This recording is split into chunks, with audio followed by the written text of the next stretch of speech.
Hey friends, Mario Cavallo here.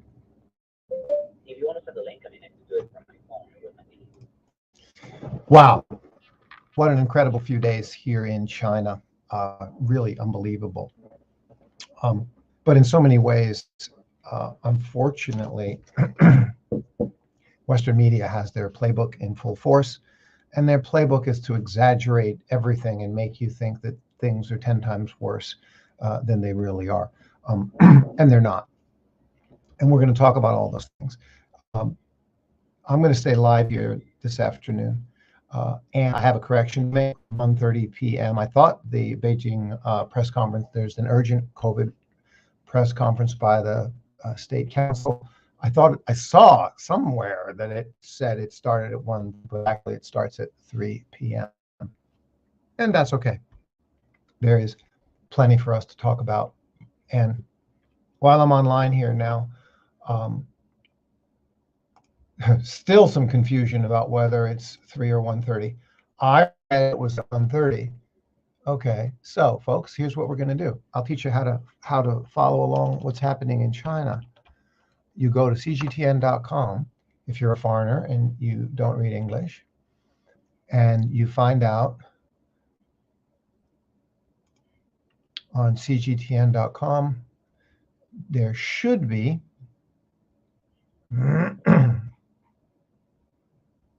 a listing for the press conference, if there is.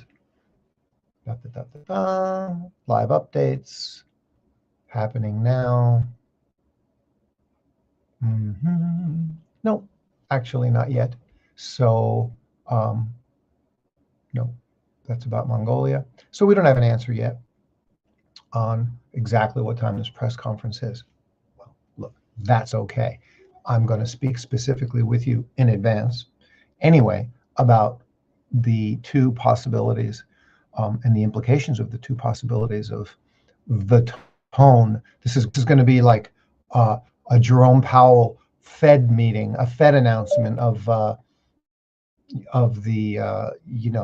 their plans to raise interest rates. It's not just that. Everybody, all the traders in the financial markets hang on the actual specific words. And if this phrase, for the foreseeable future, that phrase was removed, and the markets skyrocket 3% because that phrase was removed, that means everything it means. So that's what's going on. And I do want to impress upon all of you that is how important this upcoming press conference is coming out of Beijing. And I'm going to tell you exactly why. Okay. Literally, the world's financial markets right now are hanging on an edge. If you don't, are hanging on a cliff. If you don't follow the financial markets, that's okay. So let me just explain it to you. Stock market, I do. I'm very familiar. Trade, etc. Have a portfolio. What's going on is that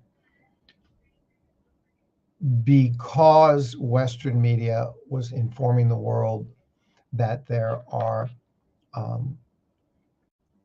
it's like somewhere in the range of 500 to 1,000 youths, college-age student, that category of Chinese citizens who are the most emotional and the most impetuous and the most, are going to go out in the street. So they've gone out on the street. And with social media, they're all in touch with each other. This is now happening in multiple cities. Okay. It started with the Foxconn situation in Zhengzhou, which actually was a business. Foxconn not treating its employees very, very well. Its employees being under COVID policy restrictions, like a closed loop, so that they could work, head back to their dorms, work. In China, when you work for big companies, a lot of the times they provide you with housing and your meals and all your health care. It's really quite good. It's not a sexy life, but it's a very secure life. People in China who make $1,000 a month, you think, oh, that's not a lot of money. No. That plus it's all their expenses, so they can make $1,000 a month and save $500 a month because they don't have any expenses. Okay. Where you have, say, middle-class family households in the United States of America who maybe mom and dad are both working and have a combined income of $5,000 a month, and they can't save a penny at the end of the month. So there's that to think about. So Foxconn, Zhengzhou situation, the employees were getting pissed off. And then the straw that broke the camel's back is a lot of employees were like, okay, I don't want to do this anymore. No, okay. And they quit. Fine, go find another job. It's totally normal. So employees went and go find another job. So then Foxconn brought in new employees. And what pissed them off was, one, the existing employees who'd been in covered, how do I say, subject to and felt restrained and frustrated by weeks of being in this closed loop. It's understandable. Okay. They all were being tested like daily or every other day to make sure that there was no positive cases. And then apparently new employees that came in to replace the ones that left went in and joined with those people next in those dorms, in the quarters. Somehow got to be that they weren't tested before they were allowed to go in and join all those people who were being subjected to being tested for weeks. So there was management incompetence. And so that is the story. Foxconn is the story of management handling things well on behalf of their employees. And there's a history of that with Foxconn. I don't want to say anything bad about Foxconn, but just the historical evident news that I'm sharing with you. And in addition, the new employees also got mad because they were told Foxconn was offering incentives. We'll pay you an extra $10,000 RMB, which is like $1,500, and we'll pay you that bonus, when we hire you. And then it became, oh no, you're not going to receive that bonus until 90 days later. Well, who cares? I mean, frankly, as long as they get it. But no, that it wasn't what they were promised. So people got mad. So next thing you know, a lot of these people went out. They're out on the streets and they're just pissed off. No, I don't want to deal with any more of this. I've had enough. In Chinese, great word. I want to teach you some Chinese. Guo fan le. Guo, G-U-O, fun, F-E-N, le. Okay. Guo le means over, or past. Okay. Fun is line, over the line. Okay. You went over the line. The straw that broke the camel's back. You stepped over the line, man. That's too far. That's too much. You went over the line, man. It's just, I'm over the line. Guo fan le. You shouldn't be saying that. You've said too much. Quiet, or whatever. Just whenever somebody goes over the line, says too much, overdoes it, right? That's in Chinese. Look, I have said from starting days ago that it's perfectly understandable that we would find young people out on the streets, finally, guo fan le, over the line. They're really frustrated by going now into the fourth winter of China's zero COVID policy. That is perfectly understandable. Okay. I accept and support China's zero COVID policy. Does that mean I don't find it frustrating? Do you think? 3 weeks ago, we were here in our apartment for a 7-day quarantine, 7-day at home. Now, in our case, it's pleasant. Okay, we have a very nice family. My wife and my son and I, and my mother-in-law, grandma. We have a lovely, blessed family and marriage. It's wonderful. But look, that's not the case for a lot of people. And we're secure with the work that we have, my wife, etc. Okay, but that's not the case for everybody, right? There are the main area where the households of China are becoming less stable is in the retail economy, the merchant economy. You got, what have I said to all of you so many times, how we love the local merchant economy of China. Go downstairs and the streets are just lined with merchant businesses. We love that. Okay, and that's kind of gone from the new United States kind of society where you live in a suburban home community. There's nothing around. You got to get in the car and drive to the center. It's a different lifestyle. Some people like it. But here in China, it's mostly that you live in the city, and as soon as you're out your door and out on the street, anything and everything you need is within a very short distances right there in front of you. Chinese, we call it 热闹的环境. Very, very, nice having lots of people around on the street and all the vendors. Street life, street life. Okay. So this is the scenario that we have here in China. People locally in the communities. All right. So what do I want you to know next?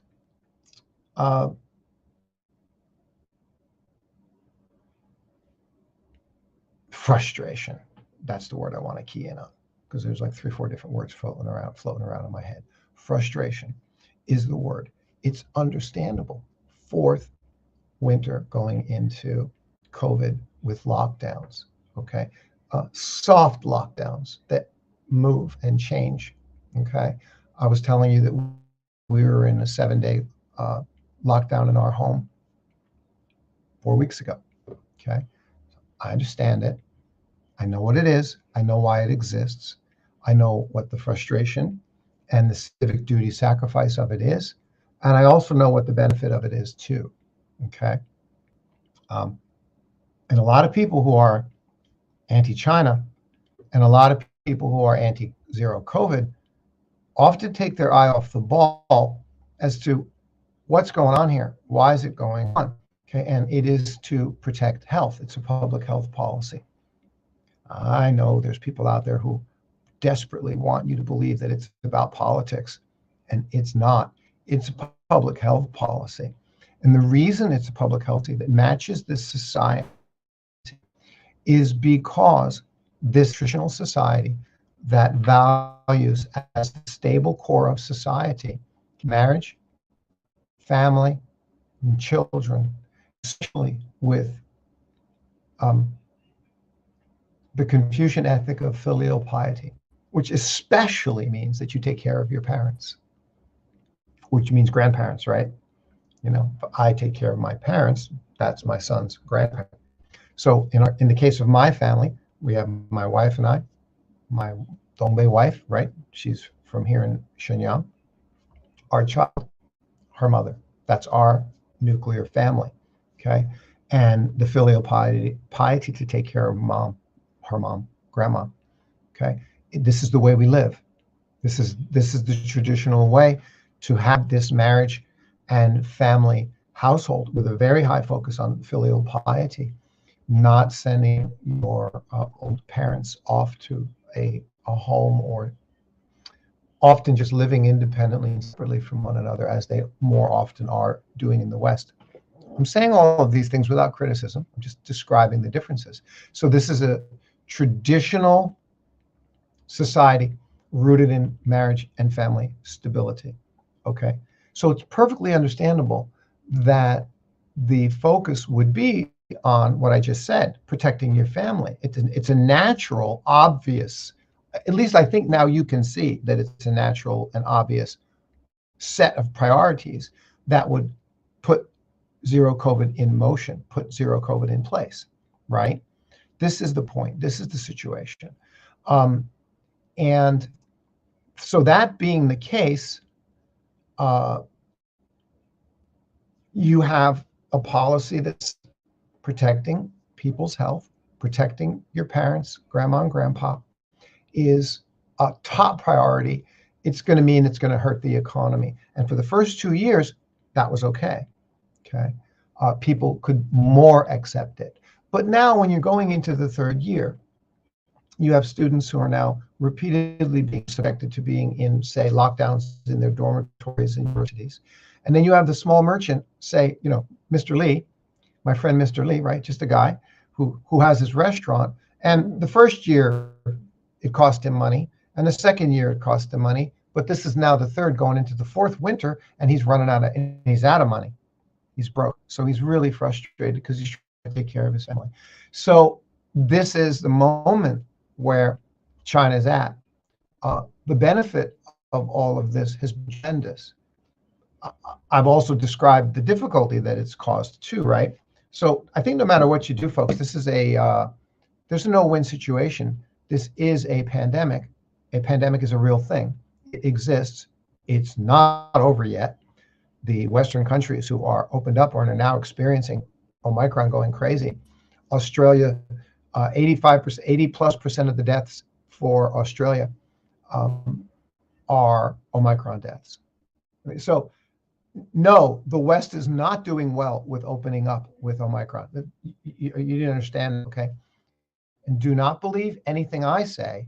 I'm referencing the doctors. Follow what the doctors say in Twitter. Okay, can you do that? Follow what the doctors are saying. The folks dealing with patients, doctors, not China pundits, not moms, not people, moms and dads and business people and voices and YouTube and Twitter and all of us. Let me be the one to tell you where to go to get the right information, and that's the doctors. I'm watching what the doctors say, and the doctors are freaking out. Now, if the doctors are freaking out, that tells you what you need to know.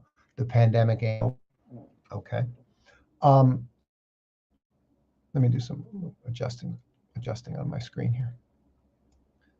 Just want to make this comfortable for all of you, where my things are lined up nice with my camera. Okay.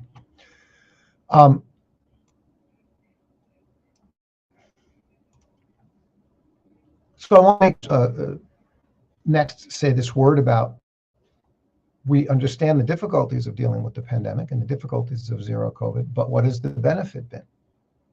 I at times am very angry with some of the crap I am getting, most of it through Twitter. Really ignorant people. I'm sorry to say it. Worse than the ignorant people are the hateful people. And what they seem to be impossible to let themselves think of is that 1 million people in the United States are dead, and how many, I don't know, was it 1.5 million in the European continent, or 2 million? I don't know. Whatever the numbers are happening in the United States, is it 2,000 deaths per week now, still from COVID? This isn't the main issue anymore, because the death rate has come down to about the same as the annual flu, I think. Don't quote me. This is what several folks have said, and I've checked some articles and charts, and the death rate has come way down since Delta. But exactly where it's at, I'm not sure. Okay. But what I am sure about is the problems related to long COVID. Okay. It's not anymore in America, and this is not what the doctors are freaking out about. It's not the death rate anymore, because that is lower. Okay. Even though it's perhaps still not good, it's lower. But what has got the doctors freaking out is long COVID, because what I'm clearly know from references, go to any go to the CDC medical websites, just type, folks, do your own homework, type in long COVID, numbers, statistics, charts, read it yourself. They say in the United States now, they indicate about 25 million people. That's a lot of people who are suffering with long COVID, because, and the alarming, and I read this amongst several doctors' Twitter feeds who are saying, the thing that has them alarmed is they're saying that people were saying, yes, I caught COVID, and they got COVID. And this is the denial that everybody's in. Yes, I got COVID and it was mild. Okay. And what the doctors are saying now is, even amongst the people who, when they caught COVID, said, yeah, I caught COVID and I was over it in a week. I had a sore throat and a little bit of a fever maybe, and it wasn't that bad, and I got over it. And the people who had a mild initial case of COVID, which is why all of you, so many people are out there saying, it's no big deal, it's no big deal. But now these people, even the ones that had gotten a mild case initially, are finding in their bodies stuff going on. Okay. that the virus is there and somehow also attacking organs, other organs in the body, even including the brain. They're complaining about things like brain fog, aches and pains, um, ongoing difficulty breathing that they thought would go away, all kinds of other problems in their physical, all over their bodies. Um, so this is long COVID. Same story in the UK, same story in every country. I suspect that this is the main reason that Beijing is going so slow coming out of zero COVID, because they're looking at it. And what does Beijing have more of that you don't have? An elderly population, a large elderly population.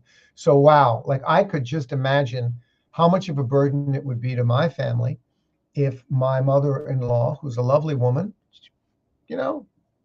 75 years old, weaknesses in her body, and she gets COVID, and then as a result of getting COVID, sorry, I got an itch in my eye.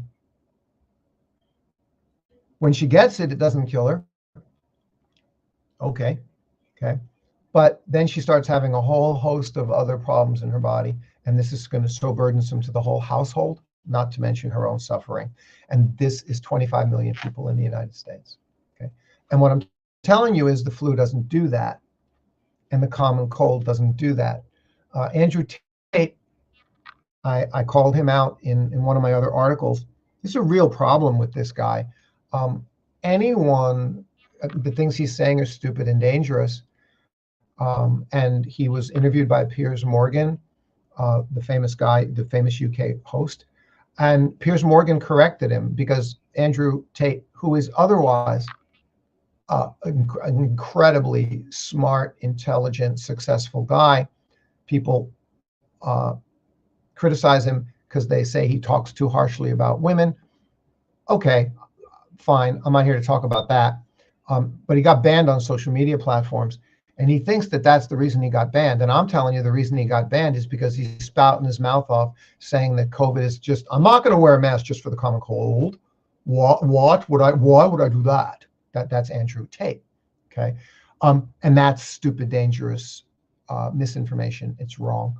And he should, no, okay. I won't say he should, but that's why I believe he actually got banned. Not because of his comments about women. He got banned because of what he was saying about the virus, and he's still saying it as recent as a week and a half ago. Why should I wear a mask? What for? Okay, Andrew. Well, so he's so many people like him, and this is the problem that people are big-time influencers in social media now, above and beyond mainstream media, right? Fox News, CNBC, CNN. And then you have other kind of sites now, like Daily Beast, Politico, and just all these other media sites, Mediaite. But then you also have an enormous number of people who have 50,000, 100,000, 500,000, 1 million, even 2 million followers in YouTube, Facebook, Instagram. And these are influential people. This is now the whole media landscape. And it's a real shit show, and it's a real problem. Okay. And this is the problem with misinformation. And you're not a doctor. Yes, you're not a doctor. You're not a virologist. And here you are telling people, oh, COVID is no big deal. It's no worse than the common cold. Why should I wear a mask? And so the doctors are going, hello, wait a minute. Excuse me. You're first of all, you're not a doctor. You can be liable for the damage you caused by spouting misinformation. The same about health. People will do something based on what you said, and you're liable. Okay. Same with being an attorney. You're not allowed to give legal advice without being a accredited attorney. Okay. Or tax advice without being a CPA. Folks, it's the same thing. You're not allowed to work on a dog's health if you're not an accredited veterinarian. Okay. Well, I know all about dogs. Oh, okay. All right. I mean, you hear all these life coach and fitness coach people say all the time, I'm crossing the line into medical. I'm not a doctor. Check with your doctor. This is the point. This is what's very, very important. Okay. So I am live on the computer now. So you're going to not be able to do that. Yes. So, and I am informing my son that he can't watch TV. So all of these things are issues and concerns, and all of these things are deep, serious concerns to the Beijing government. All right. I believe that the thing that I was just talking about for the last 10 minutes or so, the kind of background points I was sharing with you, I believe the issue is that they understand the death rates coming down. They are really more concerned about the long COVID thing. This is what I was saying, right? I mean, imagine the burden on all the households all across China, okay, if we have this same kind of long COVID problem. Now let's talk about another country, and that would be Taiwan, and then and the United States. Say, well, what's going on, and what would the equivalent be here in China? Okay, so if you have 25 million people in the United States who are suffering with long COVID, that means that the numbers up till now would have been in the range of 100 million. Okay, these are big numbers. These are big numbers. Okay, you think, and this is what Beijing understands. Okay, if this country had 100 million of my mother-in-laws suffering, or suffering from long COVID, okay, how much would that be on the medical system of the country? How much would that burden the households in a different way, hurting productivity, right? Do you understand me? I hope so. So this is the long COVID thing. And the next thing I mentioned was Taiwan as an example. I'm not, actually, it's funny because I'm talking about the United States and Taiwan, but I'm not intending to be political because that's their political stuff. But I'm mentioning Taiwan because Taiwan was the most recent place to open up. Okay. And with its population of something like 25 million, with its population of something like 25 million people, Taiwan opened up and it was a disaster. I mean, if you look on the chart, everything I say, folks, I don't spoon feed things to you. I'm sharing with you. You're expected to follow up on your own to see that what Mario's telling you is clear and confirmed. Otherwise, I wouldn't be saying it. Okay, you can go Google things that I say. Use the keywords I'm saying and Google them to get your confirmation of what I'm saying. I already know what I'm saying. I wouldn't be saying it if I didn't know. All right. I'm not going to make myself look stupid in public across the entire world. Okay. So you Google what I just said. Taiwan opened up, and Taiwan death rate. Taiwan opened up in COVID. Taiwan recently opened up its COVID policy. That's enough. Just Google that, and you'll end up, and then images, and go to the charts, and you find the chart of the deaths, and they went like this. Woo! Okay, parabolic through the roof. In 6 months, Taiwan had like 20,000 deaths, okay, in that size population. So the equivalent, we could spend another 3-hour podcast talking about why.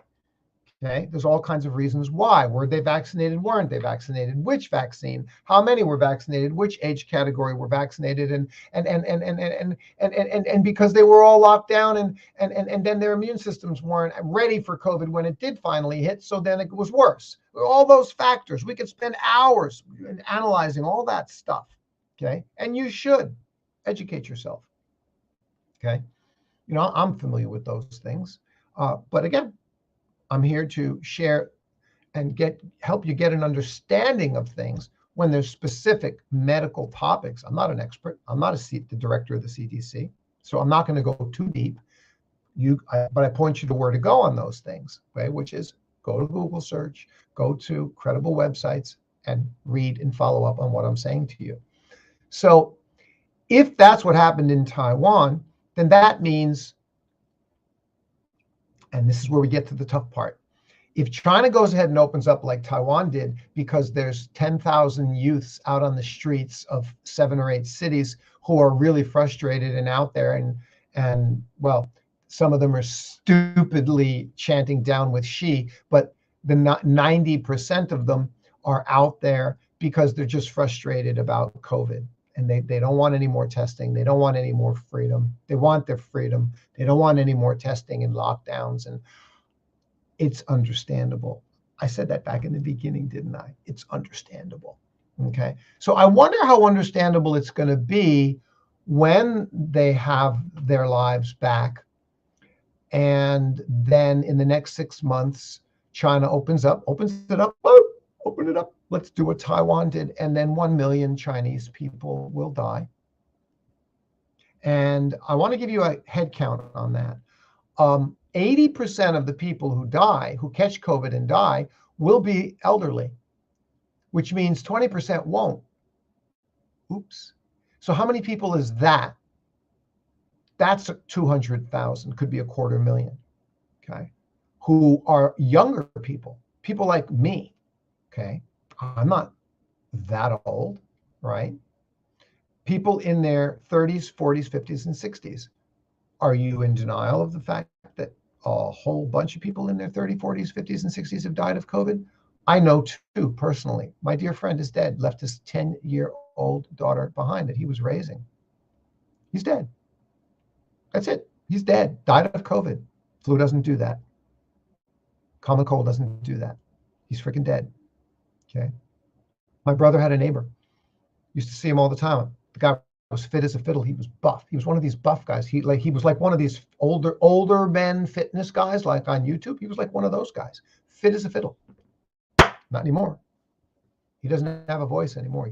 He's dead. Okay. So these are the realities. So I wonder how everyone's going to feel if China goes ahead and does what all of these wonderful students want them to do, these frustrated students. Opens up. The implications are enormous. Because if you're going to have what happened in Taiwan and what's happening in America, then you're going to have 1 million deaths in the next 6 months. And then what about the next 6 months after that, and after that, and after that? What about the next 3 years? You're talking about millions of deaths, which is what I've been telling all of you from the very beginning. If there's 1 million deaths in the United States, it'll be 5 million deaths in China. I'm telling you that from day one. Say, well, okay, well, there'll be less deaths now because the death rate's lower. Okay, fine.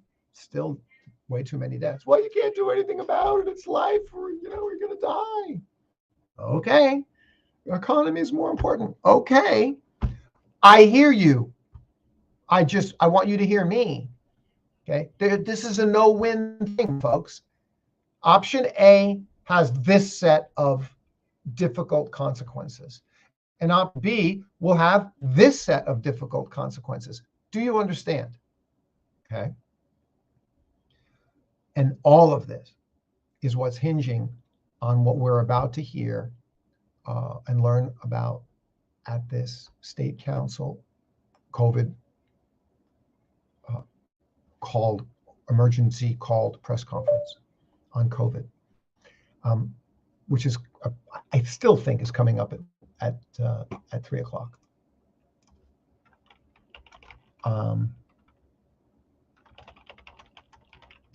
Hi, Alex.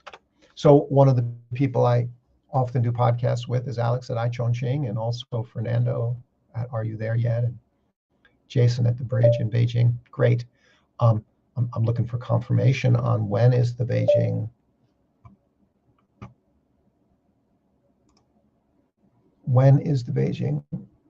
press conference. I'm going to take 10 seconds to try and find out. Beijing State Council COVID press conference. And then we're going to talk about what's going to happen in the financial markets as a result of this press conference.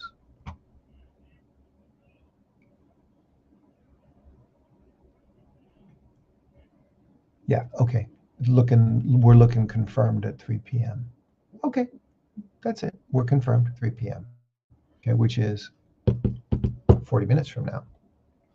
Now we're going to talk about the press conference, the financial markets, oil, which is plunging $78 a barrel now. Oops, everyone was just ready for oil to go on a rocket, and that reversed. In the financial markets, there's a thing called, oh, wait a minute, the rally that's been happening for the last 6 weeks, big rally, 16, 17, 18% on the Dow, higher, more on the Dow, the QQs, the NASDAQ lagging behind. But this rally should go longer before it peters out. But now it's looking like all of these China problems, because China is the economic engine of the entire world. The world is far more dependent on China for economic stability than any other country in the world. It's the economic engine and manufacturing engine of the world.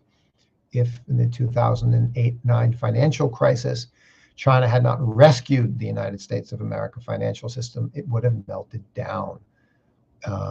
And I can go on and on and on about all this kind of stuff. I'll just leave it at that. China is the economic and manufacturing engine of the world. If China goes to hell, we're all going to hell, economically speaking. Okay? And the global economy and the markets know that. And the price of oil is a perfect example. If demand goes through the floor, which is what will happen if China's problems, economic pressures continue, then the price of oil is going to go whoop. And what I'm saying is the recession trade has arrived, because we're heading into a recession. The yield curves are inverted. By the way, the yield curves are more inverted than they were ever before. So they're really freaking inverted. Okay, whether you're talking the 2 and the 10 and the 2 and the 30 or the 10 and the 30 or the 10 and the 20, whatever, all the yield curves are looking like dog meat. Okay, so we're very much looking at recession because it's inevitable. But now it's, oh, wait a minute, timeline's getting pulled up on that due to an unexpected crisis in China, if it's a crisis, because it's looking like China's having more and more pressures. Why? The COVID-0 stuff that we're talking about in this podcast. Okay, so where are we at right now? Well, let's say from yesterday. Okay, over the weekend, the protests started up. Okay, again, are these big fat regime change protests? Please, good grief. No, not even close. Okay, you're talking about like 10,000. We might be up to 30,000 young people. Okay. I surveyed all the people that are in my immediate circle of intelligent Chinese and foreign people who live, foreign people only who live here 10 to 20 years. Nobody who's not been here for a long time. Only people who have been here for a long time, plus all my Chinese people that are my friends. These are all intelligent people, some of them richer than your wildest imaginings. Okay. And I asked them, so do you think anyone else in China is going to be joining the students on the street? And every single person fully agrees with me when I said, of course not. No way. Nobody else has any interest in joining these students that are on the street. They're students. Okay. Okay. I mean, that's it. Okay. So no, this is not a regime change thing. This is not deep, magnanimous, electrifying, proof that the government has failed. It's none of those things. Okay, it's none of those things. China is now the largest, safe, stable, successful, capable, civil, and peaceful country on planet Earth, and that's thanks to its government over the last 20 years, and its people know that. Okay. There's a high level of frustration about zero COVID. It's perfectly understandable. And the young people will be the ones that are going to be first to go out on the streets, being more impetuous and expressive and emotional than everybody else, who is more mature and rational and reasonable and willing to take their civic duty sacrifice for longer and deeper than the young, impetuous, emotional young people. It's all understandable. It's all understandable. But I just want you to understand also that what I'm saying is you're talking about a very small number of young people, and that the rest of the society, the more mature people, the people with families, nobody has any interest or desire or intention of joining the kids. Okay, so no, this is not a regime change moment. Foreign forces, foreign journalists, foreign media organizations, all of them will report on this slant of the focus on this means the end of Xi, the end of regime change, blah, blah, blah, angle, because that's what sells. I mean, and they're malign vultures. Let me say, the level of respect that I had for them was already low, and now it's gone. It's gone. Okay, so don't believe anything any of them just have to say about what's going on, what's really going on. Just believe Mr. Mom. Okay, thank you. So yesterday, sensing the protests were growing, and it's a real thing, yes. Okay, again, it's an understandable real thing. I've not said it isn't. The markets, the futures markets were going down. The dollar, everyone will start going to the dollar again, the US dollar. The dollar's been weak. The dollar should be weakening. However, in a crisis, in an emergency type situation, people will go back to the dollar. And the dollar started spiking. The markets, meaning the Western S&P, the Dow, the Qs, the Europe, okay? The Asian markets, Hong Kong down 3%, okay? And then yesterday, the S&P ended up down 1.7%. The NASDAQ, I don't know, almost 2%, okay? The IWM, the Russell, down, I think, 2%. Even the Dow, I think, was down yesterday, 1.6%. Okay, that's a big reversal. The VIX, okay, popped after volatility just going down. Okay, finally, with the VIX getting very close to 20, finally volatility popped and the VIX went up yesterday to the tune of 8%, popped 8% in a day. So there's a reversal. In addition to everything I'm talking to you about, by the way, there seems to be a brand new war going on, and that is the war between Twitter and Apple, which spells hell for Apple. Apple stock leads the market. That's also highly influential because it's such it's the largest cap stock in the markets, and that baby's heading down too. Okay, so as of when I woke up this morning, the markets are looking like the reversal that wasn't supposed to happen for several more days, if at all, because we would get the year-end Christmas rally, shouldn't be happening, but ooh, it happened. So this is how important what's happening in China and these protests and the zero COVID policy, because they indicate what's going to happen with the Chinese economy and also how much unrest there might be, which is also going to affect the economy. Okay, so what happened this morning? The Hong Kong index popped back up 4%. Wow, son of a gun.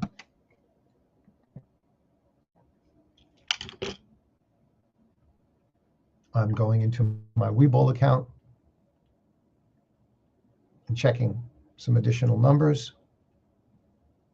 Bitcoin also started dumping, weak, dropped below. Bitcoin's now popped back up to 16.5. I'm surprised, but what are you going to do? It is what it is. A lot of volatility, a lot of manipulation in the markets. Okay, Bitcoin's popped back up. And checking Hong Kong and checking futures. And then finally, I'm going to get to you and tell you what it means, what the outcome of the press conference at 3 o'clock is going to be. Okay. Yeah, so futures are not up much. The Dow, the S&P, the NASDAQ. The S&P, the Dow is up 0.1, the S&P is up 0.2, the NASDAQ's up 0.4. That's interesting. But this morning, the Hong Kong index up 4%. On news that China State Council called for a COVID press conference briefing at 3 o'clock. Just on the news, not knowing what they're going to say, anticipating the fact that, whoa, China called a press conference. This is a big deal. This was not a scheduled press conference. China State Council calls a COVID conference. Doesn't mean they have something important to say.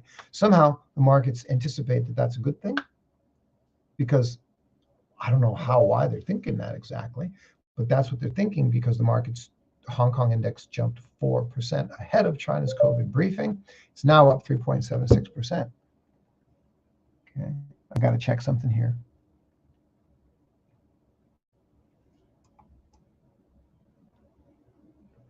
I got to ask all of you to hold on for about 30 seconds. I apologize, but I've got something on my screen that somebody just sent me that I have to look at.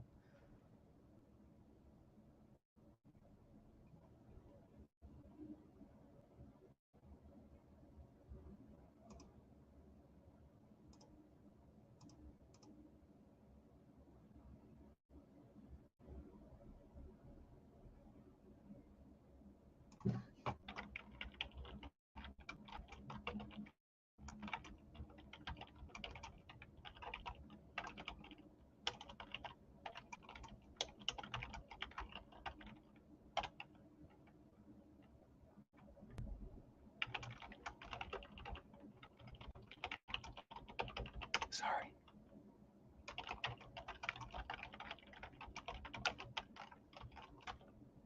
Okay.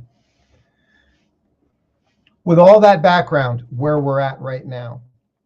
So I'm telling you that trillions of dollars in market asset value and capitalization value is on cusp, or on hinging on what Beijing says at 3:00 this afternoon.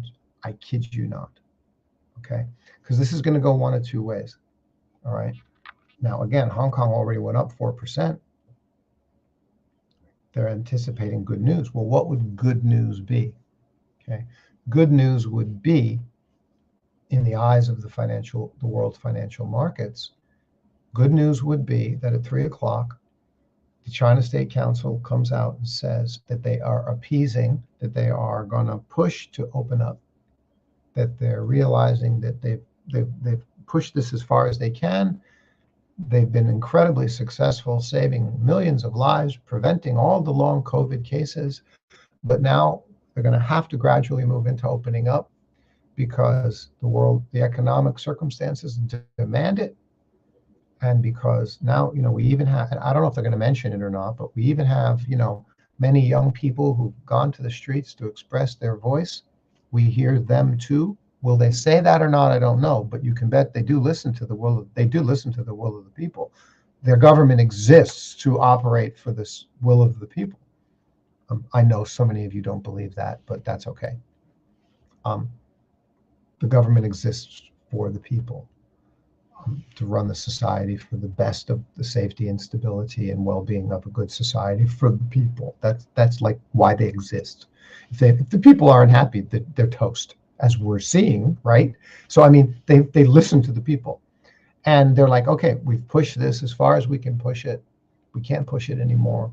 We've prioritized protecting the health of the people.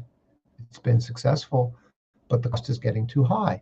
And even now we have many young people out on the streets who are expressing their frustration.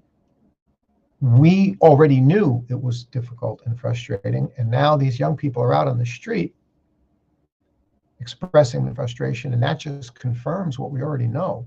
We know. You think they don't know? They're analyzing the data daily. They see what's going on. Again, their job, their responsibility is the safety and stability of the society for the people. And so we can see it's right at the end of how far we can push it, and we can't push it any further. We have to start gradually opening up, and we're going to do that much more aggressively. If that's what Beijing says, the markets will skyrocket. The markets will go to the moon. Okay, there'll be this massive reversal, and boom, off they go. All right. So that's scenario number one. Oh, and I'd love to hear, if you disagree with me, if you somehow you think there's a flaw in what I'm saying, I don't believe for a second that there is, but if there's a flaw in what I'm saying, please feel free to add your comments. Okay. Secondly,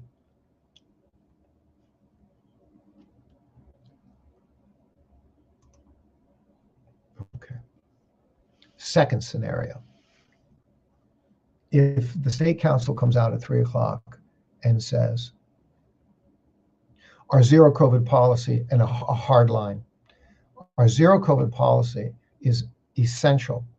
We know how many people will die and how serious a problem it will be in this country if we let COVID go. Look at what's happening in the other countries. They're failing on the surface. They tell you that they're good with opening up, but the truth is they're not, and we're not ready to open up. We don't have the hospital capacity. The kids need to go back home and need to do their civic duty and sacrifice. We all have to sacrifice together. We are not going to start letting people die, and we're certainly not going to allow impetuous youth on the street force us to do the wrong thing for our country, for all of our people, for all of our households, which is 300 million households all across the country. So 30,000 young, frustrated, emotional students are not smarter than we are. And we implore them and their families to understand that we must slowly, carefully open up.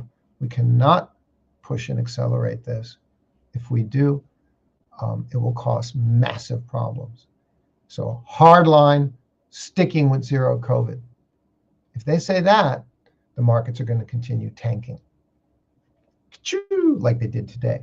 They're going to that means that the Chinese economy will continue to suffer, right? That means there will continue to be unrest. Oil will plunge because it means, therefore, an obvious signal that oil demand in China will continue to drop. Oil already has started dropping. Like I said, it's down to 78 a barrel. It's going to drop through its weekly chart support on the chart. If you look in the weekly chart of oil, it's below support. It's below critical support in the 80 to 85 area. So if it continues below that support, then we're going to see oil is going to just drop like a rock, probably all the way back down to $50, $60 a barrel.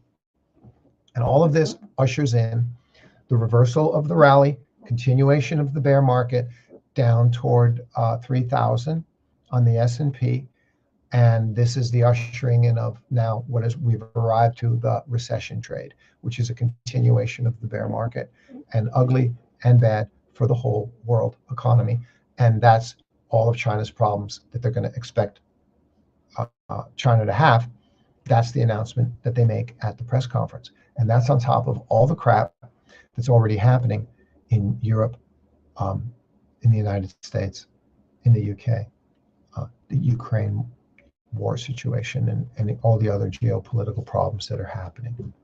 I'm very satisfied that I just now gave all of you a long-winded but covered all the main bases summary of what the hell is going on and what we can expect.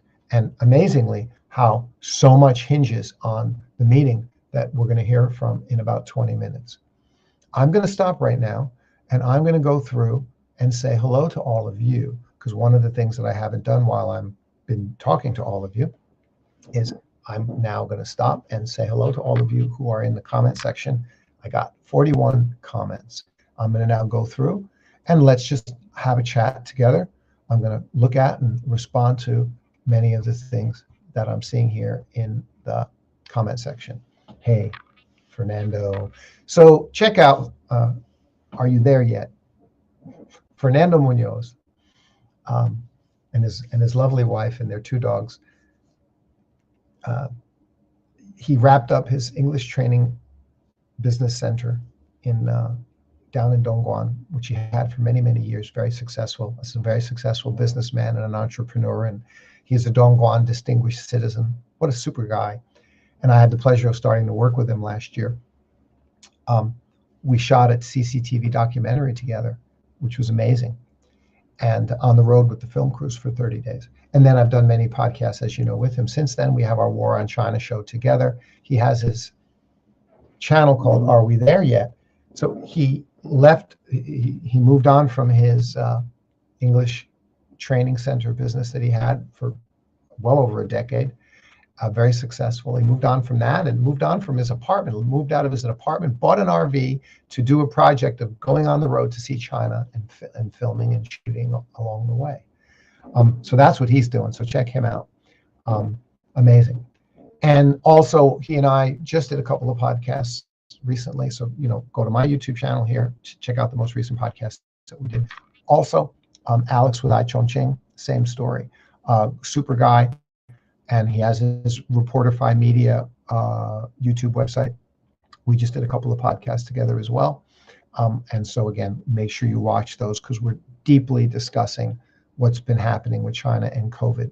These are the podcasts that we did live streams over the last 72 hours. So watch those and you'll get caught up. Okay. Okay. Who else? Hi, everybody. Nice to see you all. Yeah, there's Jason. Jason, so it was the coolest thing I did with Jason and Bebe over at the bridge. Again, those podcasts are up. We did a whole series of interviews.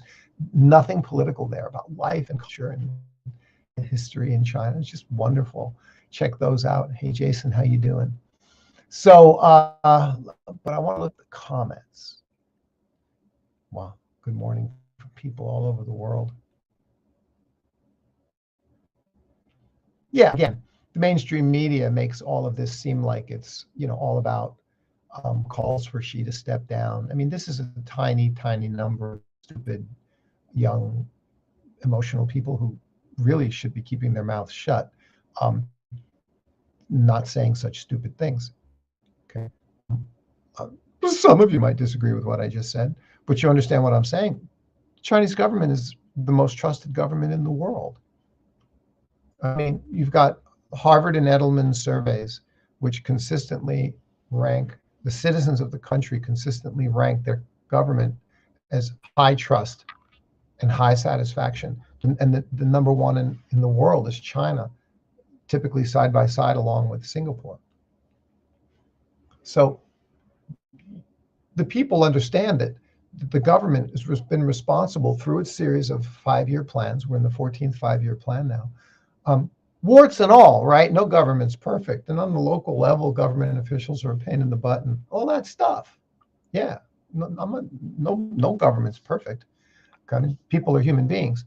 But the government has created the largest, safe, stable, successful, capable, civil, and peaceful country on the planet. And the people know that. They're very happy with the Chinese government. So calls for Xi to step down are just ridiculous. Oh, so what's happening in Douyin and some of the other video sites here in China is people are playing videos, short videos of Hu Jintao. So that's their way. So they're doing something that can't be censored, right? So in other words, if I play a video it's saying that I'm admiring Hu Jintao, that's not something to censor, right? But it's being done sarcastically. So in other words, bring back Hu Jintao. We don't like Xi. So they're playing videos of positive messages or previous speeches by Hu Jintao, things like that. Okay, but I'm telling you, this is just impetuous, emotional, neoliberal stupidity. Okay, there's no reason to call for Xi's resignation. This is just dumb and bad thing to be doing. The government's doing an amazing job.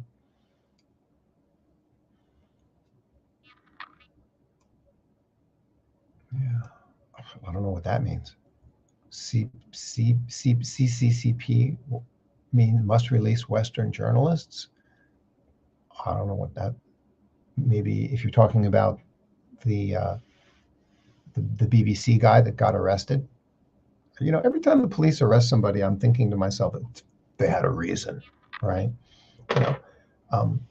We saw the police wrestling him to the ground. He was resisting arrest, but we don't know what happened before that. Talking about Ed Lawrence, the cameraman for BBC, he got arrested and detained in Shanghai. I already had problems with him. BBC's reporting on China is disgraceful, disgusting, slanderous, libelous, lies. They distort and paint a dark picture intentionally, an anti-China picture. There's nothing objective about it. and he's a BBC guy. Okay, so he was down there at the protest. I don't know what he was doing. I just believe that if someone got detained, they got detained for a reason. I have nothing else to say. I don't know. Let me see here.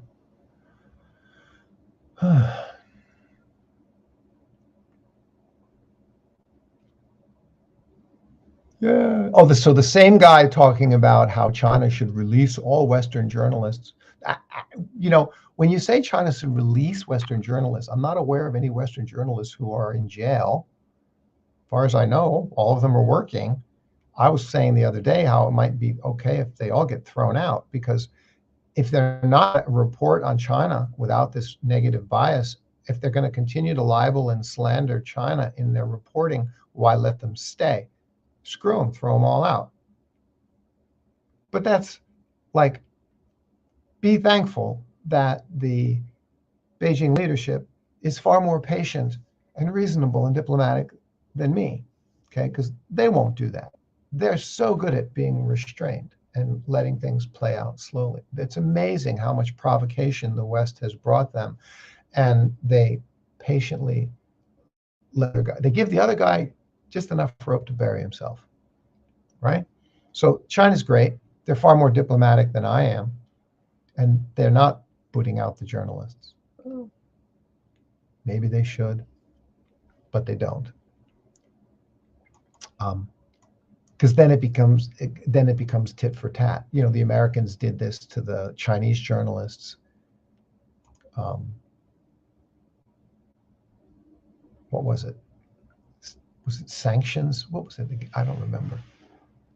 They did some kind of a thing to strap down the Chinese journalists a couple of years ago in the United States, calling them China government affiliated, which is fine, but something about military. I don't remember exactly what it was, but then it becomes tit for tat. Well, the Houston consulate thing is an example, not journalists, but the United States. Oh, the Houston consulate's got spies. Yeah, right. Okay, and then they shut the Houston consulate. I mean, that was a vicious, stupid thing to do. And then China retaliated by closing the Chengdu consulate, and then all that just becomes tit for tat, and then diplomacy's gone completely to hell. You want to have a sliver of hope that doesn't happen. You don't really want that to happen. I'm not an anarchist calling for any bad stuff to happen to anyone. I'm not anti-American either. There's enormous criticisms of the American situation, of the government. They've wrecked the society. This foreign policy, the way they treat China, it's just lies and geopolitical propaganda horse shit. It's disgusting. It's disgraceful. I'm ashamed to be an American, which doesn't make me anti-American. Not at all. I want America to be wonderful, and I would love for their government to be doing a great job, but they're not. Okay. And that's been going on for 20 years, right? Yeah, everything I've talked about regarding COVID, like Tom said here, makes a lot of sense because of the population density. That's exactly right. So look at the outbreak, the initial outbreak in Wuhan, right? I mean, it just spread like wildfire. And then when it did spread a couple years later, even though it was Omicron, look what happened in Hong Kong, right? And then look what happened in Shanghai. Okay, let's take those three examples. No, there's one more to take, Taiwan. Because you can call Taiwan is like no bigger than just Shanghai by itself. The whole province of Taiwan, which includes Taipei, which the majority of the people are in Taipei, right? And then the whole surrounding area. So that's like Shanghai and the whole surrounding countryside down to Hangzhou and out to Moganshan. Okay, and then that's Taipei and Taiwan. Okay, so you got four situations, and the virus went, whoosh, like a fire. You want China to open up, and that'll happen in every major city all across the country at the same time. Oh yeah, that's a really good idea. Let's see what let's see what they say at the press conference. That'd be a freaking disaster.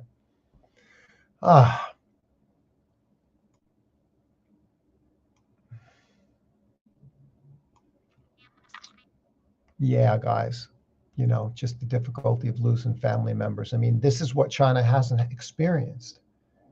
China has not experienced this.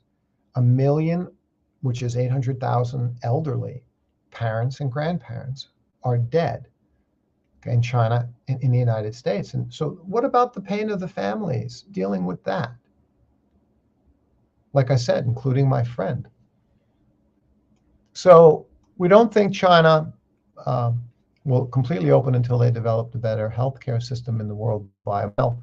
Yeah, so this is it. So why and when would they and should they actually open up? Well, they've already said it clearly. Okay, it's publicly known and understood what their parameters are. They're looking at transmissibility, they're looking at severity, they're looking at the need to have effective vaccines across the whole population, and the elderly are under-vaccinated. Okay, that's a whole separate subject, but the elderly are, as to why. The elderly are under-vaccinated. 30% of elderly here in this country still didn't get their third booster, and the Sinovac is very effective as mRNA, but you need with the third booster. So it's 30% of the elderly. So they would be the ones who would get hit the hardest. That's a problem, right? Dealing with all that stuff. So all these parameters, and then better therapeutics would be the next thing, right? Better therapeutics for people who did get the virus that you have a medicine to take, okay? By the way, in China, the famous Chinese medicine that's an excellent antiviral that people use, including against COVID and any other flu virus type infection, is called, I believe it's Lianhua Qingwen.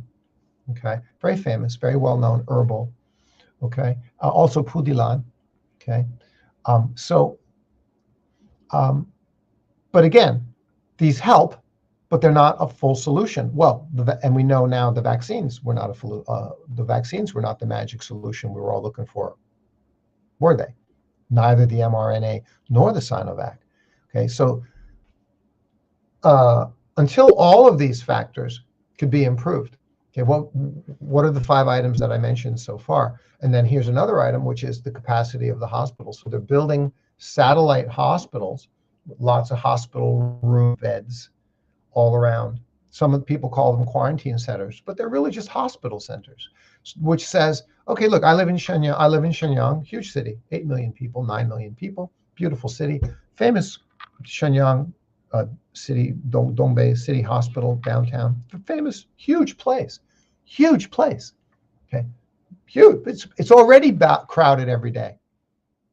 It's crowded now every single day, okay, and they have what, maybe I don't know how many, but maybe 300 ICU beds. Okay, well, in a city of 8 million people, if you get 50,000 cases, you're going to need 3, 4, 5,000 ICU beds, not 300. You see what I mean? So they're building satellite hospitals outside of Shenyang and other cities. So they're building up the hospital capacity of ICU beds. So they're doing that, and they're doing it. So you say, well, why haven't they opened up zero COVID yet? Because they're not done yet. It's not done yet, folks. They're not ready. It's not ready. They're not ready yet. That's the reason we're not out of zero COVID yet. They can't open up yet. They don't have the capacity yet. They don't have the therapeutics yet. The vaccines aren't good enough yet. What's going on with Chinese vaccines? The importing of mRNAs from Pfizer and Moderna. This is an irrelevant point. No better than Sinovac 3-shot. That's point number 1. Point number 2, there's serious concerns about side effects, deaths, myocarditis, and blood clotting, which the Sinovac virus vaccine doesn't have. Almost no concerns about side effects. Okay, so mRNA, Pfizer, Moderna coming into China is a no-go. There's a word I'm looking for. It ain't going to happen, all right? What is happening? China has 5-6 different virus, 5-6 different vaccine formulations in their own pipeline domestically here, including an mRNA. Okay. Hopefully that mRNA would be more effective. Hopefully that mRNA would be in testing over time proven to show that it doesn't cause, that their formulation, a better formulation, wouldn't cause blood clotting, wouldn't cause myocarditis, as we're seeing some of these things which are alarming everyone all over the world with these vaccines. I'm not targeting in a negative way Pfizer and Moderna when I say this, these vaccines came out without long-term testing. That's not a good thing. They were needed. They had to be fast-tracked out. Okay, normally vaccines would be tested for years. Okay, and so this is also time. All of this time, China is testing vaccines, and they're not ready. So the hospital capacity is not ready. The vaccines are still being tested. They're not ready. The level of therapeutics to take when you do get COVID, they're not ready. These are the things that need to happen. And then the virus itself just needs to mutate to a milder version. That alone may be the thing that, regardless of everything else I just mentioned, that alone may be the thing which gets us out of zero COVID. Okay?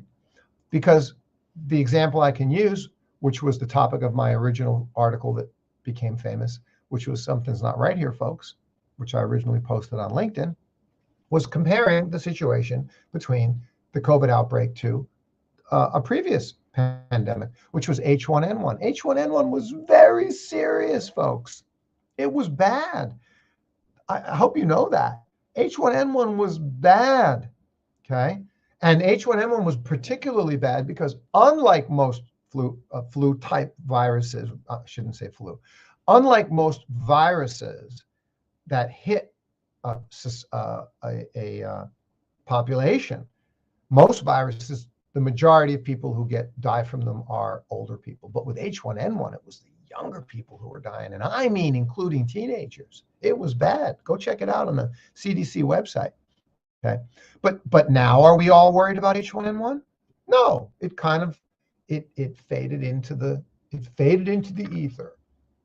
No one's worried about catching H1N1. It became endemic. It became not dangerous. Maybe that's just a natural evolution that's going to take a couple more years. I'm continuing to look at this.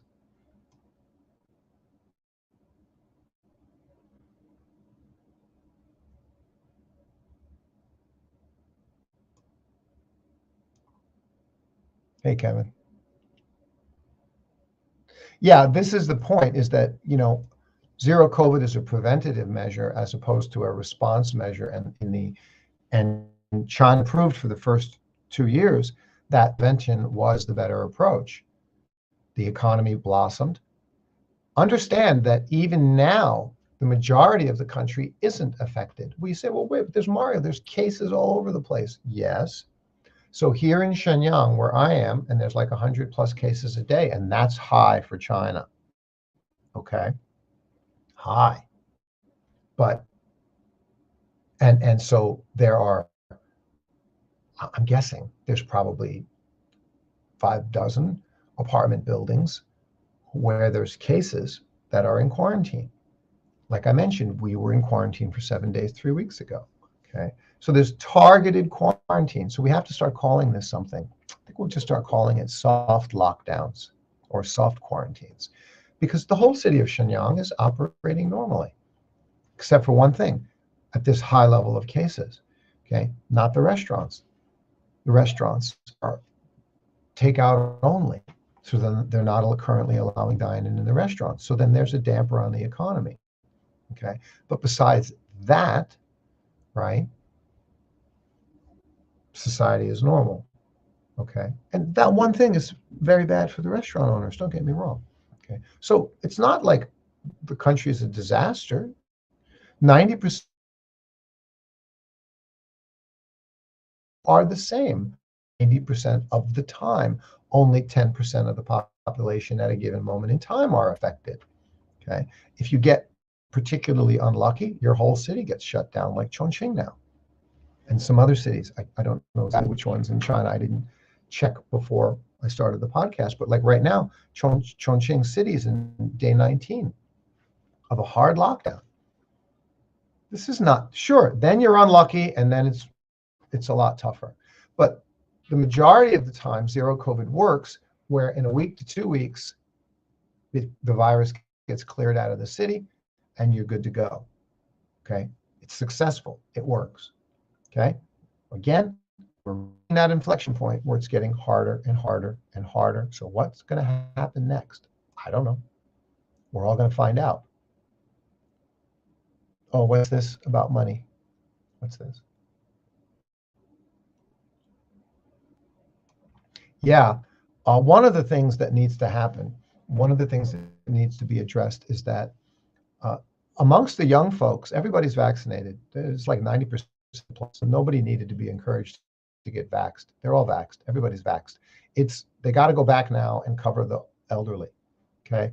And here in China, normally in the medical system, says to a person, if you have any pre-existing conditions, if you're already weak in this area of your body or that, whatever it might be, you've already got this disease or this syndrome or condition with the heart or whatever it is, you shouldn't get a vaccine. That's not a good idea. That's the medical thinking here. So then, and the Chinese people trust the doctors. So now they got a problem, right? Because now the elderly are the ones that are going to get hit hardest if China just opens up, and they're the ones that need to be vaxxed. But here they are, having been told, it's never a good idea to get a vaccine if you really don't need one. If you have pre-existing conditions and you're taking these medicines, you could have a reaction. Now you're telling me I should get vaxxed, so they're nervous. So this is a catch-22. This is an area that needs to be addressed. Absolutely, Vaccines and testing in China are dirt cheap. Somebody's talking about how much it costs to get vaxxed. I don't remember, it was free or 10 RMB or 30 RMB or some ridiculously cheap number when I got my shots, I think. Yeah, no. 70% of the elderly population is vaxxed. 70% is vaxxed. There's still a pretty good chunk, about 30%, that's not vaxxed. Okay. But then amongst those who are vaxxed, 30% are not third shot. They don't have their third shot yet.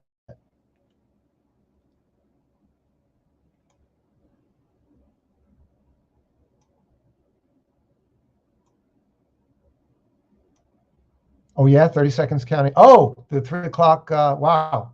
So the 3 o'clock press conference has started.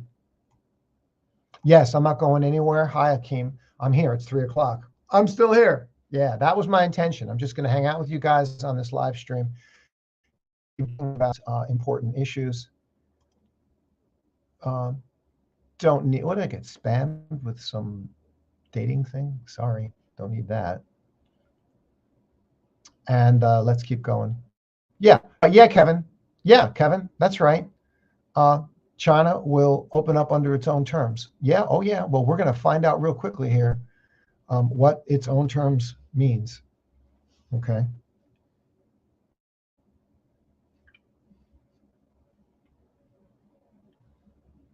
Guys, just bear with me. We're all hanging out here together. I'm going to track down now. Somehow, I'm going to track down what's happening with this press conference.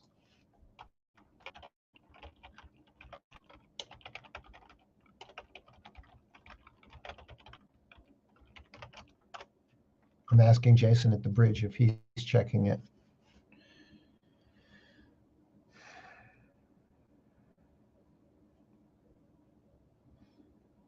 Yeah, we still don't have a reaction in the markets, which is what I'm gauging. I'm looking for the reaction in the markets based on what is going to be said here in the next few minutes.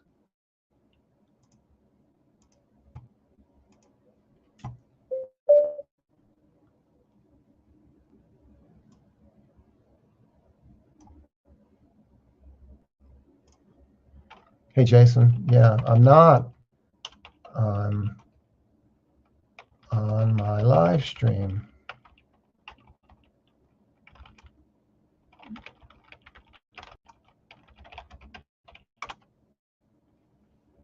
Just trying to start to find it. Okay, so let's see where we can. Let's see where we can find this thing.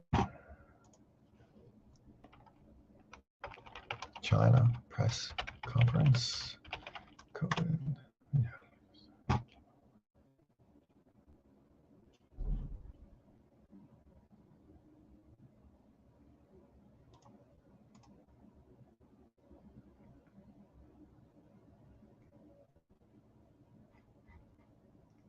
I'm going to go to China Daily.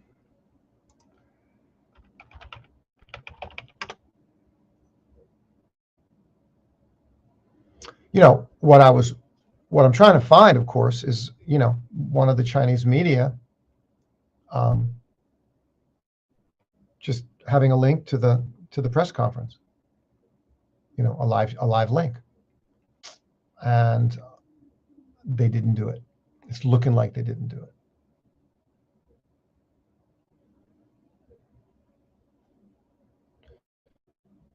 Tesla to produce a simpler car model in Shanghai. So the Tesla's going for the economy level. The Model 3 is $35. So now they're going to go for a lower level, simpler economy car at a lower price. That should do well in the Chinese market, though they got a lot of competition from Xpeng and NIO, and Li, which make great cars.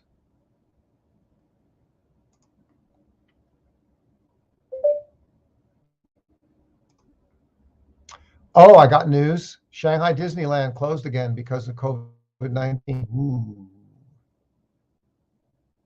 Shanghai Disneyland, which closed again on Tuesday due to COVID-19. Wow. There you go, folks. I'm going to tweet that out right now. That ain't good for Disney. That ain't good for Disney.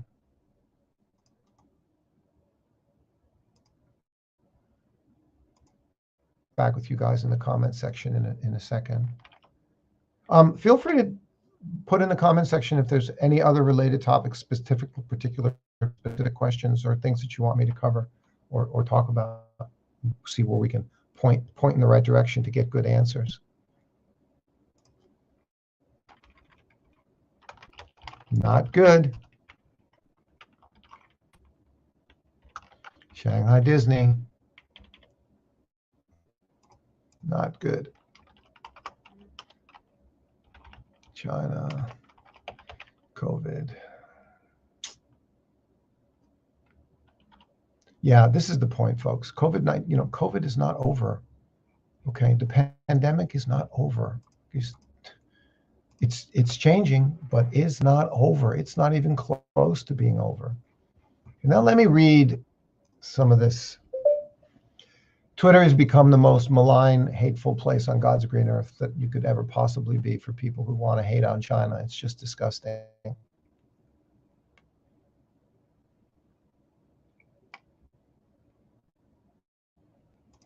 And then what you have is that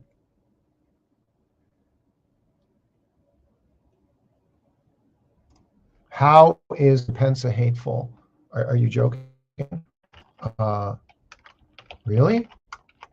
Sir Pence, who recently did a mocking video of me. I mean, these guys are idiots. They got nothing better to do than mock people. I did my Uyghur video, which was just loaded with all of the facts, clearly showing there's no genocide of the Uyghurs in Xinjiang. And I used a couple of fables to illustrate my point, and I used the fable of the frog and the scorpion going across the water. The scorpion asked the frog for a ride, and then, of course, in the middle of the stream, in the middle of the water, the scorpion stabs the frog and kills him, and then they're both going to die. And the frog's like, what's wrong with you? Oh, I can't change who I am. I'm a scorpion. And I use that fable, that famous fable story, to illustrate that that's how media people are. They just want to, report this shit about China, lies and slander, and they're nasty vultures, right? And I knew this, and I couldn't change it because the video already got released. I mistakenly reversed the words. So when I was telling the story, I said, and so the scorpion asked, well, you're supposed to say that the scorpion asked the frog for a ride across the water. And I said the frog asked the scorpion for a ride. This was just like a blooper in a movie, right? I reversed the word. I said the wrong thing. And I didn't catch it till like 2 weeks later. I saw the video and I was watching it. It was already released. The movie's already out, right? It's already published. And I went, oh shit, I reversed the words by mistake, and I didn't catch it when I reviewed it because it still sounded natural. And the other editor at CGTN, the director, he's like a Chinese guy who sort of half doesn't even really understand the fable because it was a Western fable. He didn't catch it. Nobody caught it. I finally caught it. And I looked at it and I went, oh, darn, I screwed up. I reversed the words. So now it sounds stupid. So I knew that 2 years ago. Well, these guys who just hate China took the time to make a video to mock me and call me a white monkey and a gray monkey and a piece of shit old man propagandist. I mean, can you imagine being so hateful? And the whole story of their whole video mocking me and insulting and harassing and abusing me was the fact that I don't even know how to tell I don't even know how to tell a story, because I said that the frog asked the scorpion for a ride. Where again, it's a blooper. I made a mistake. I said the words backwards by mistake. And I've known that for 2 years. Couldn't do anything about it. Okay. And their entire video was about me being dumb and stupid. I can't even tell a story. Can you imagine and insulting someone and mocking them? Instead, the whole video is full of all the facts, which show that there's no genocide of the Uyghurs in Xinjiang, of course, and which is the important part of the video, and they didn't address that at all. So these idiots couldn't do a better job of making me feel better about the video and all the facts I put in there, proving clearly that they're full of crap when it comes to Uyghur genocide. And the best that they could do is mock me for a blooper in the script. I mean, can you imagine? I mean, so there's that. People out there now are that bad and that hateful. Hang on one second.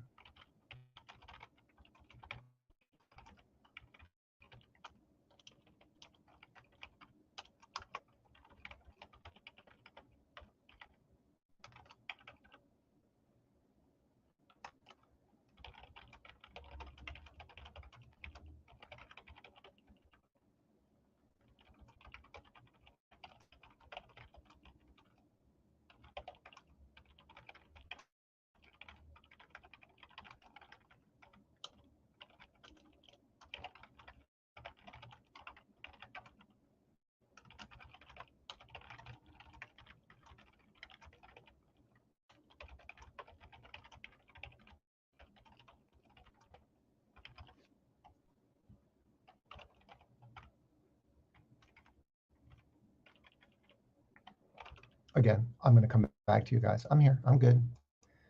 I'm going to Twitter feed. Let me see if I can find anything interesting to share with you. And I'll come back to your comments in a second. And then eventually we're going to get to seeing if we got anything that resembles in response to what Beijing had to say at this press conference, because we're now at 3:15. And by the time they get through formalities and everything, we should know sometime soon.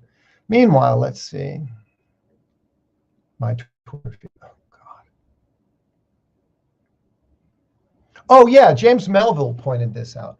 For the last 2 years, there were massive COVID protests all over the world. Massive COVID protests all over the world. Okay. And if you recall correctly, the mainstream media didn't report on any of them. Okay. And now that there's COVID protests in China, they're just covering them 24/7. I mean, the hypocrisy just couldn't be more clear. And it's nothing new.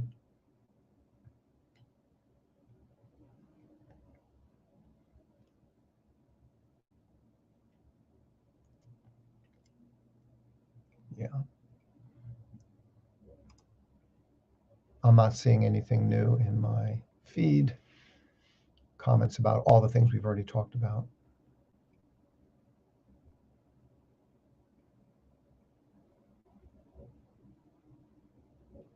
I posted a very long thread explaining an update on the COVID and China situation this morning, and I posted it directly in Twitter. If you haven't read it, I do encourage you to read that. It's quite long and quite detailed, but I've been talking about a lot of the things that I said here on the podcast, but that's a written reference for you.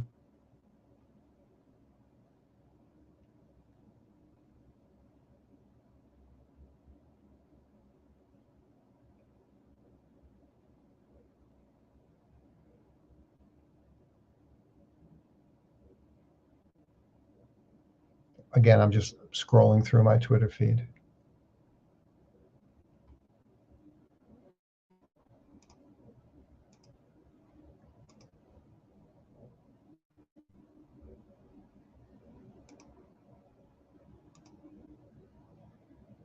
Oh, I got an interesting suggestion on a topic to talk about with you guys.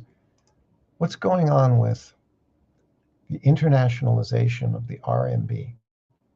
I got an answer for you. It's not going to be substantial, but China is continuing to do direct bilateral. I mean, China has always taken the approach of bilateral agreements.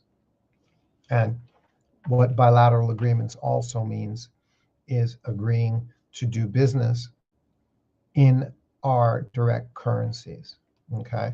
So in doing that, you've got a higher and higher volume of currencies that are being traded and transacted in, which are not first going through the USD as a reserve. Okay.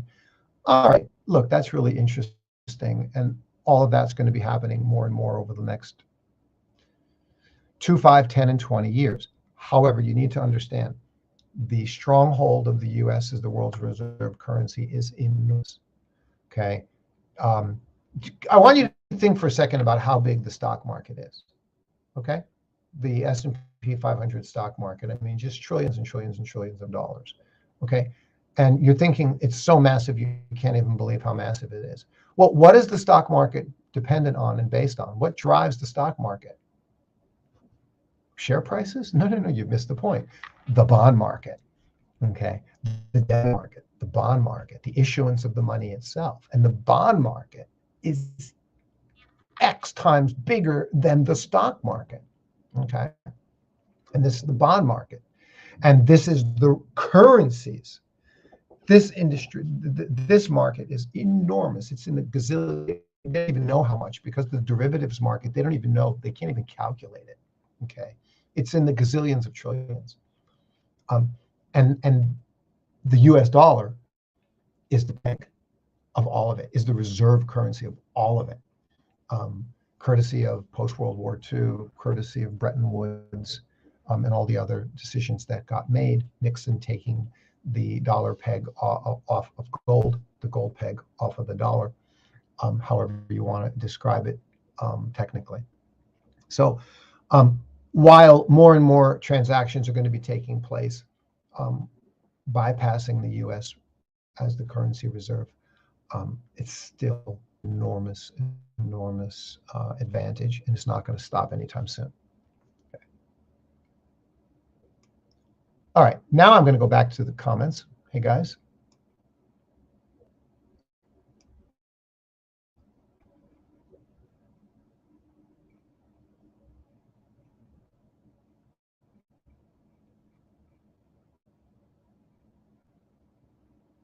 Oh, who's this? Atlas Forever, swinging Baba 85s. Yeah, but which way are you swinging them, man? You swinging them up or down? I'm swinging Baba 85s. I got you all the way. That's Alibaba 85 strike price. Puts or calls, man? Which way do you think it's going? Oh, I need good news. Okay. You need good news. That means you're swinging high. You want it to go up. Okay. Yeah, we're gonna see what happens. Do I know Chinese? Do I speak Chinese?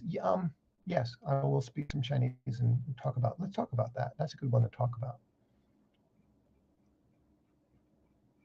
Ivan, what are you telling me here, buddy? No change to zero COVID policy. Whoa. Ivan, why did you say that? Because you know that, your personal opinion, or because you're watching the press conference because you know you just read something? What? Okay, I'm checking with CNBC right now on the market. Not much change. The Dow futures are up 0.2%. The S&P futures are up 3.37. The NASDAQ futures are up 0.6. That's pretty good. Oil is up, well, it's up 0.89, but 1.89, but it had plunged. So oil is still only at $78.70 a share. Okay. What's going on in Hong Kong? Okay, Hong Kong is now up a little bit higher, back up 4.2%. Here we go. Okay, so Hong Kong stocks trade nearly 4% higher as the China COVID briefing is underway.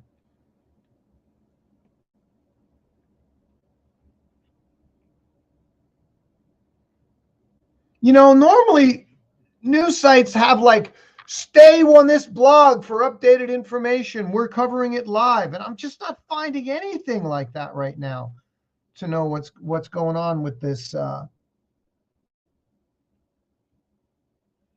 COVID policy announcement here at the press conference. This is so annoying.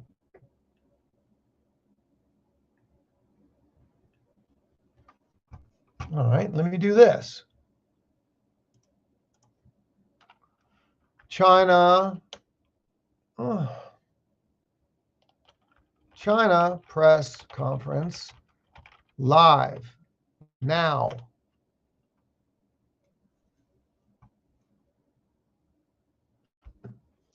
What's today? 29th? Nope.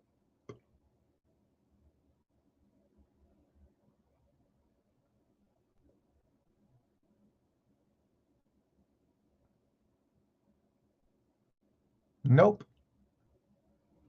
Nope. Zhao Lijian's press conference from yesterday is the last that I got.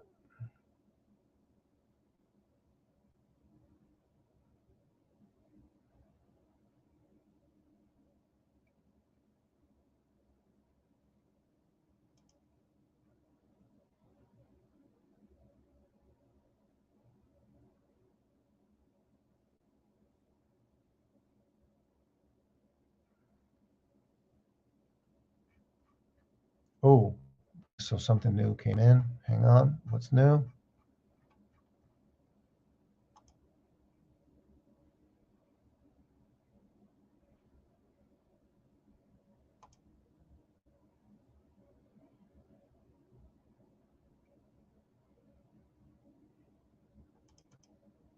All right.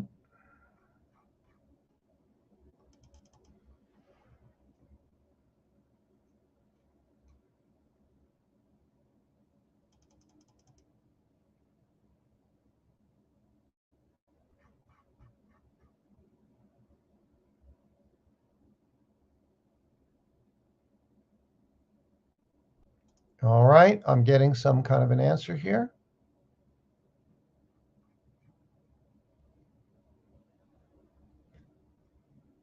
I got something. This is something worth mentioning. It's not necessarily specifically from the press conference. This is China Wire. The China National Health Commission unveils measures to boost vaccination rates amongst seniors. This is a significant piece of information. We have been discussing this, right? Aims to speed up vaccinations amongst the elderly, amongst people aged above 80. That's interesting. Why not above 70? At the same time, China will allow the elderly to take boosters in the third month after they were vaccinated. So in other words, if you're an elderly and didn't get vaccinated yet, then after you've gotten your 2 shots, then 3 months later, they'll let you take the third shot. That sounds about right. I got my third shot 6 months later.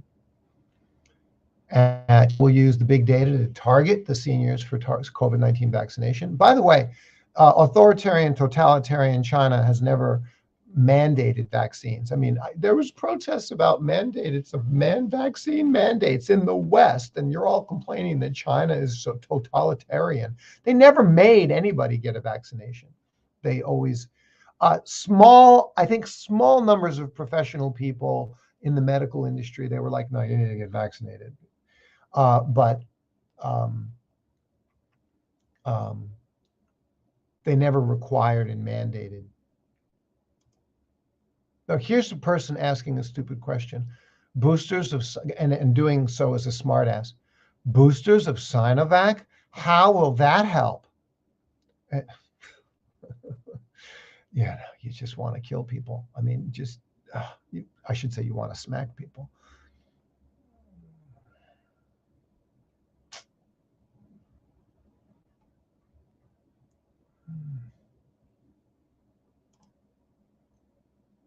Yeah, I'm going to answer this person. You can watch me doing it. Excuse me. Three-shot Sinovac is just as effective as any mRNA without the more severe side effect concerns. Thanks.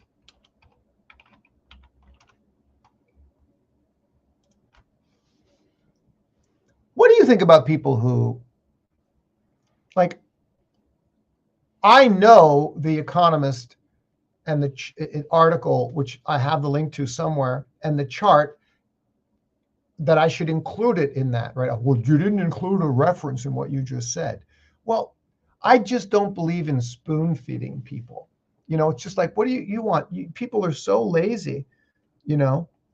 It's like, you want me to just like open up your head and then just pour the stuff in. Excuse me, 3-shot Sinovac is just as effective as any out the more severe side effect concerns. You take that phrase and say, oh, you didn't include a link. Why didn't you include a link? Well, do your own homework. So you take that phrase and you just copy and paste it into Google. And then you'll get like 15, 20 reference articles on that. And then personally for yourself, I'm not your secretary. So, okay, as of 3/28, we're not seeing any major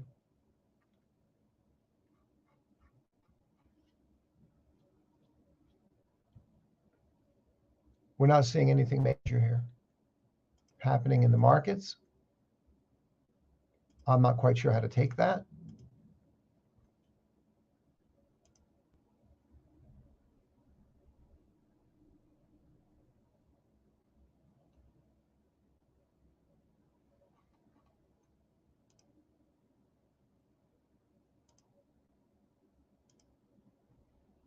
I'm doing one last effort to find. I'm going to check with you in the comment section if there's anything else you'd like to discuss, and then otherwise I'm going to go ahead and wrap up this live stream. Oh, the press conference is on Weibo right now. Great. Good. Thank you, Kevin. What are they saying?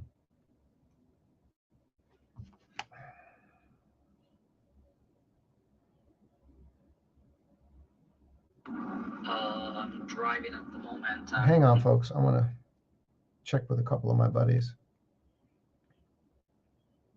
Hey, Wang Qing, Mario here.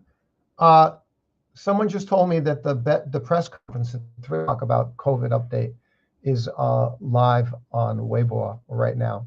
Or can you watch it? I can't find it. Can you find it and tell me what they're saying? Are they saying they're going to stick very tightly with the zero COVID currently? Or are they being more, relaxed and accommodative and going to start focusing more on the economy and all this kind of thinking? Well, can you check for me real quick? So I'm checking with one of my dear friends up here. Yeah, right. You provide links and videos to people and they still don't get it. Yeah, it's just ridiculous. Oh, right. Yeah, let me take a moment to encourage all of you, because it's for free. If you don't make a donation, you don't have to make a donation. I'm going to do my course on how to identify and protect yourself from manipulation and deception. This is, I think, amongst all of the areas of communication skills, which could be leadership skills, sales skills, presentation skills. Actually, this one is even more important. It's more advanced. It's more sophisticated. It's more important in the environment that we're all in media and social media, because you are being manipulated and deceived terribly, worse than ever before. So I'm doing this course. It's going to be in my YouTube channel. You see the first one, I already put the introduction in there.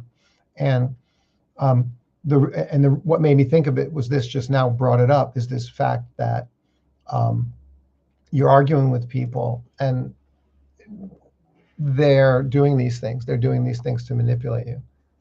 And it's ridiculous. And you have to be able to identify and know when they're just screwing with your head. You need to identify it. And the reason you need to identify it is because you need to protect yourself from it. Okay. So along the way, in understanding, I see exactly what techniques, there's specific techniques that they're using. For example, I'll tell you about one example, which we go into more deeply in the course, okay? Especially in media and PR, the way that you shape a message is by generalizing or deleting or distorting, okay? So you generalize something, and so you leave out, you generalize a topic, okay? And the easiest way in the world to catch somebody who's making general statements like they. Well, who's they? Well, could you be more specific, please? Who specifically are you referring to, and specifically is it you're saying that they're doing? So you just stop them from generalizing. But people don't know this. They read in the newspapers, right? And they get this generalization stuff all the time, and it brainwashes them. Deletion is another one. Okay, I just told you an incredibly important story, but I left out I deleted 2 or 3 other key details, which completely changed the story. Okay, and then lastly, of course, is distortion or exaggeration. These are 3 classic tools that are used. It's going to take 5 hours to go through this whole course together with all of you. It's going to be fantastic, and it's going to be on my YouTube channel.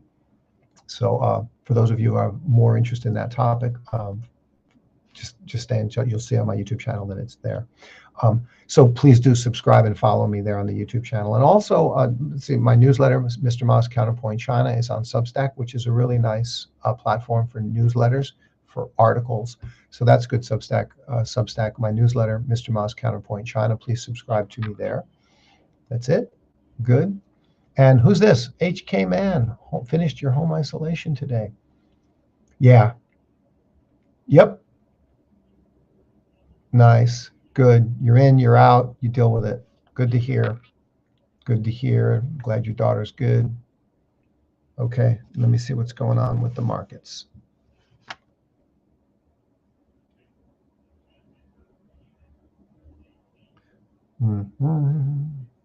So the only new information we're getting is, okay, this is what we got. This is this comment about the one I already told you. Is China encouraging a specific announcement that they made. China's health authorities released the specific announcement planned to get the elderly vaccinated. Well, it's about time. About time. I mean, yes, that needed to happen. That should have happened.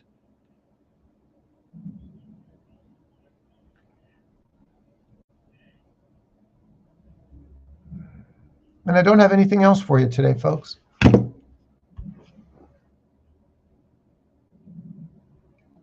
Shanghai market's already closed.